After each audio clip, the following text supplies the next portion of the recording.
Hello and welcome to Week 3 Overview for EDU 550 Online. I can tell from the high quality of your assignment work and discussion posts that you have all settled into the rhythm of this course. I commend your previous teachers for the work they've done with you, and I know I'm reaping the benefits. I especially like how detailed and well-referenced your discussion posts are, and how substantive and affirming to one another you have kept your peer responses. You also have all found your groups and selected your topics, which are all excellent subjects. Now this week, you will be studying the progressive era of education in the 1870s to the 1920s, social change, and the theories of John Dewey. You will be reading Chapter 4, which covers the political economy, ideology, and schooling of the progressive era, and Chapter 7, which tells the Native American story of education in this era, similar to the way Chapter 6 told the story of African American education in the post-Civil War era. The stories of both of these marginalized groups are powerful and critical to understanding the roots of equity and reform in today's educational philosophies.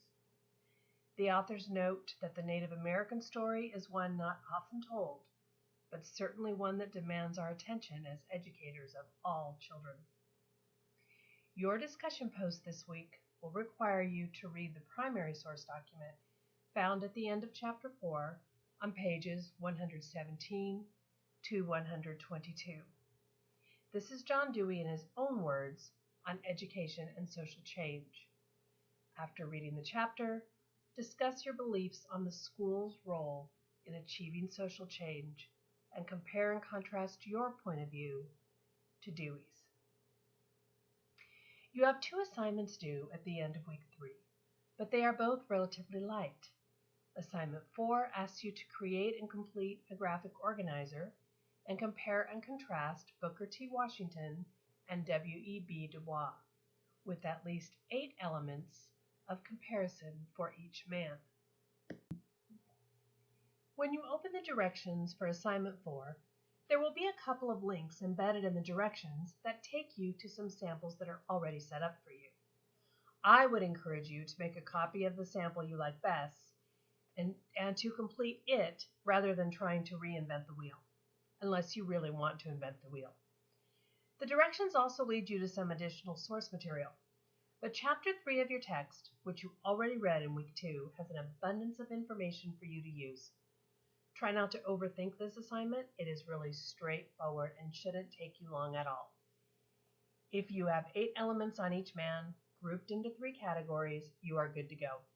Please include your source material in APA format on the bottom of this assignment. You do not need a title page or a separate reference page. Assignment 5 asks you to write a brief biography on John Dewey that includes 3 sections. A brief summary of his background, a critical analysis and discussion of his ideas and contributions, and a reflection on your own teaching practice. You need to find one other source along with the text. Your text has plenty of great information on Dewey's theories, and for a second source, an online article will be fine as long as it is a reliable source. Almost anything about APA formatting can be found online at Howell Purdue.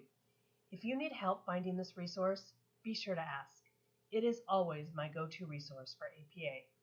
If you are still not sure about how to cite a reference, just ask, and I'm happy to give you my best guess. 2 pages is about right for this one, and please do include a title page and a reference page.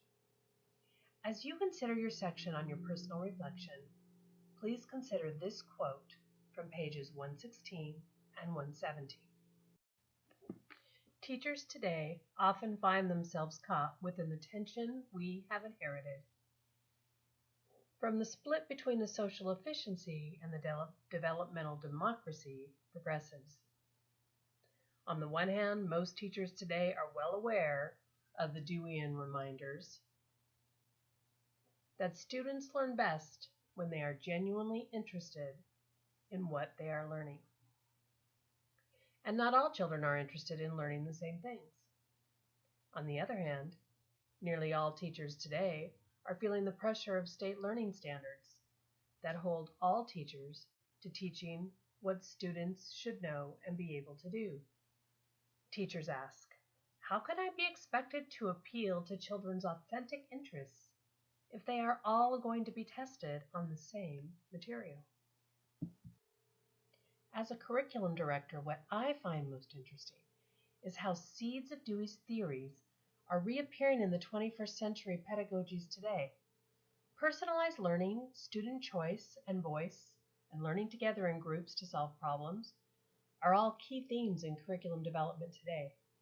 These ideas feel new to us after the era of NCLB, but the ideas have been there for over 100 years.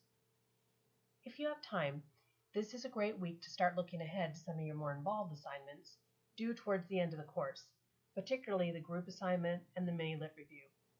You can find the links to these in the Look Ahead section of this week's overview. I know how busy you are and that you have a lot to do, but hang in there. You are so close to the finish line, and you are doing great. I'll be praying for you this week, and I am here to help. God bless. Goodbye.